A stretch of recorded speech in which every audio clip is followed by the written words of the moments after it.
So, hello everybody, this is Bhante Joe here, and I'm just here at the Dhaatunakuti, and thought to record a short awada for the internet.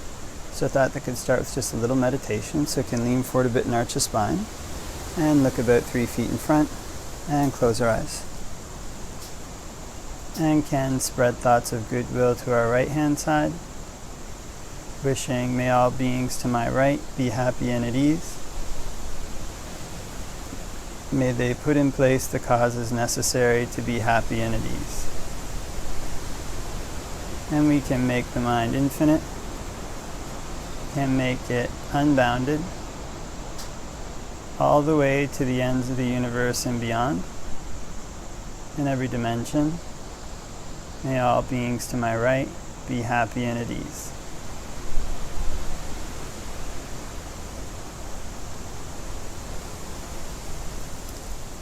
And we can spread thoughts of goodwill to our right hand side and our left hand side.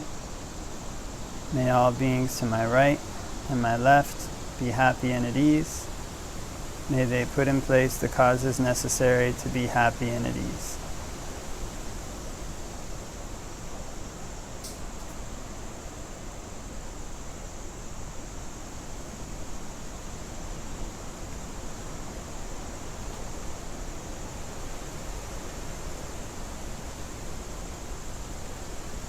And we can spread thoughts of goodwill to our right hand side, our left hand side, and in front.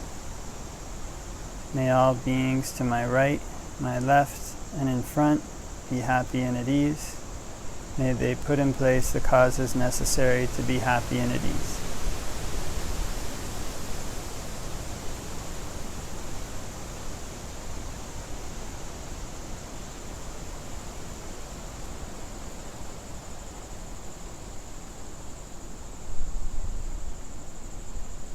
And we can spread thoughts of goodwill to our right hand side, our left hand side, in front, behind, in all 4 directions. May all beings in all 4 directions be happy and at ease. May they put in place the causes necessary to be happy and at ease.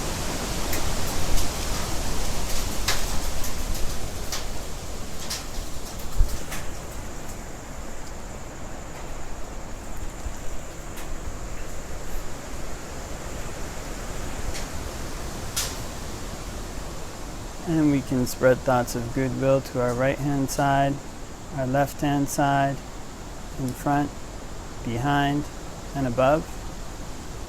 May all beings in all 4 directions and above be happy and at ease. May they put in place the causes necessary .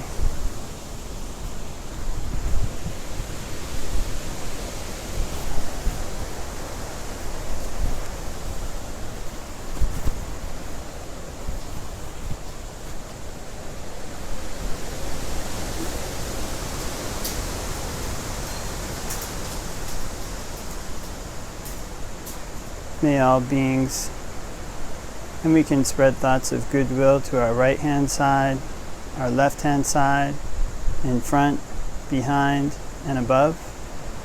May all beings in all 4 directions and above be happy and at ease. May they put in place the causes necessary to be happy and at ease.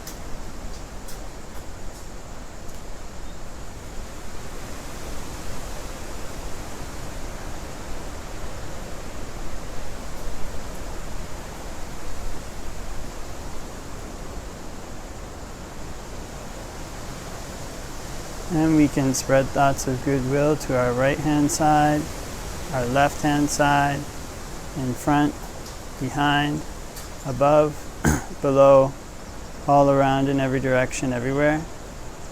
May all beings all around in every direction, everywhere be happy and at ease. May they put in place the causes necessary to be happy and at ease. And we can make the mind infinite, can make it unbounded, all the way to the ends of the universe and beyond, in every dimension. May all beings all around everywhere be happy and at ease.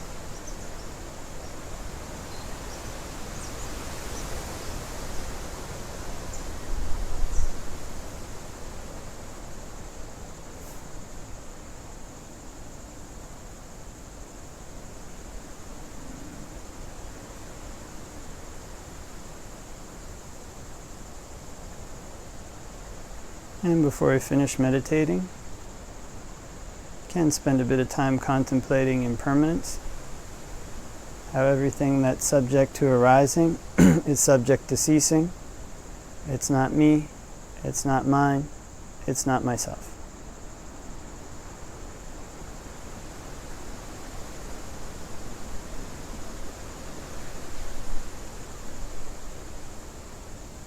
Okay, and you can open our eyes and do a short Ovada for the internet.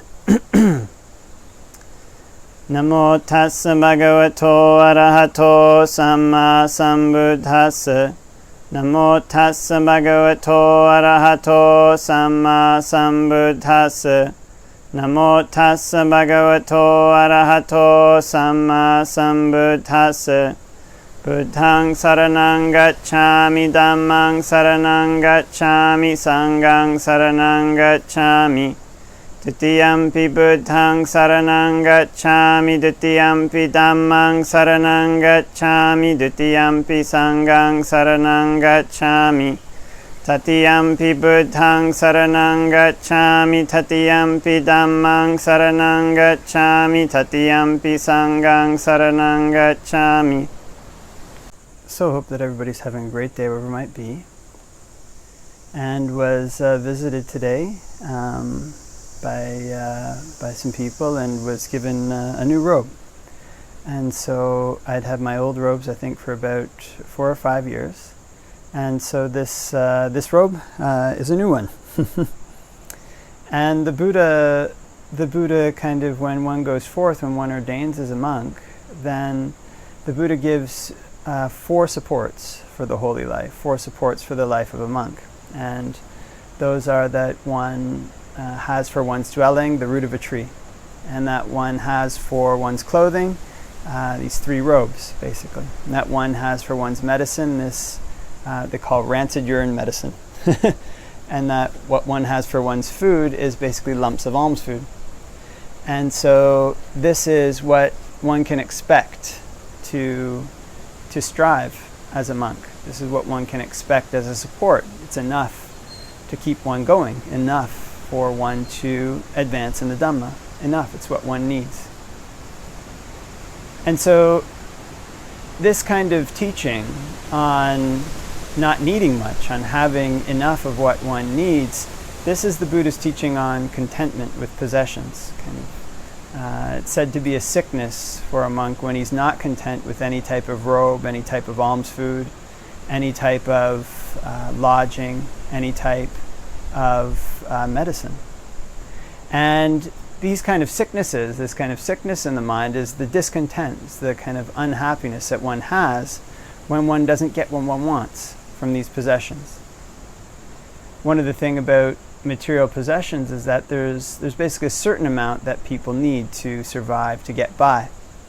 And I think I was listening to or heard about a study a while ago. It's basically that when one gets these material possessions, there's a certain level of happiness they give when one is below basically what one needs to survive. But then once one gets beyond that, then more material possessions beyond that don't add so much to one's level of happiness. And so one of the things is that depending on the number of attachments that one has externally to material possessions, these are the number of things that keep one, kind of hold one back from finding sources of happiness that are inside. It's a bit like if there was a ship or a boat, and the boat was kind of tied to the shore with different ropes attached to different things. Then if that boat wanted to go further out, it would have to loosen each one of those attachments, otherwise the rope would pull it back. It would have to either loosen the rope from the attachment, give out more length, or would have to remove the rope from whatever object it was that it was attached to. And so, interestingly enough, the Buddha doesn't teach that just because if one has many possessions, like if one is quite wealthy or so, then that would necessarily be a big something that completely blocks one's path. Actually, 2 of the Buddha's most advanced lay disciples were both quite wealthy. But this attitude of contentment is something that can be easier to maintain when one keeps one's possessions to more or less what one needs. what one is using them for. If kind of one has a laptop already, then if one gets another 3 laptops, then one can divest oneself of the of the old ones and just keep one, or whatever one needs.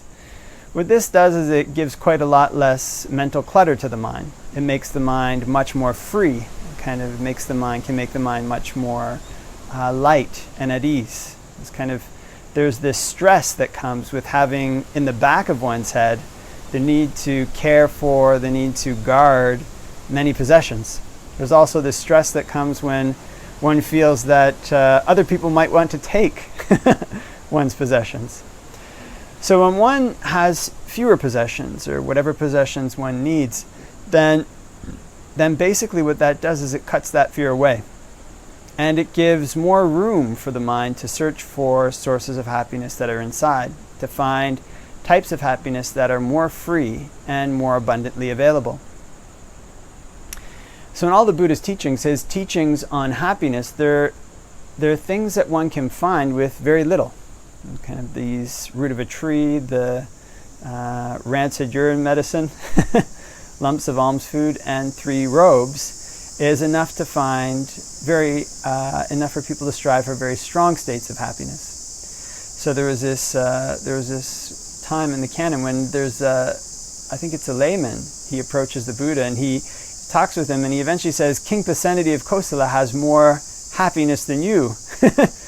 And the Buddha says, surely you spoke rashly. And the layman says, let that be. Maybe I spoke rashly, but basically explain to me what you meant by that. And the Buddha says, could King Pasenadi of Kosala sit in a state of bliss for 7 days and 7 nights? The layman says, no.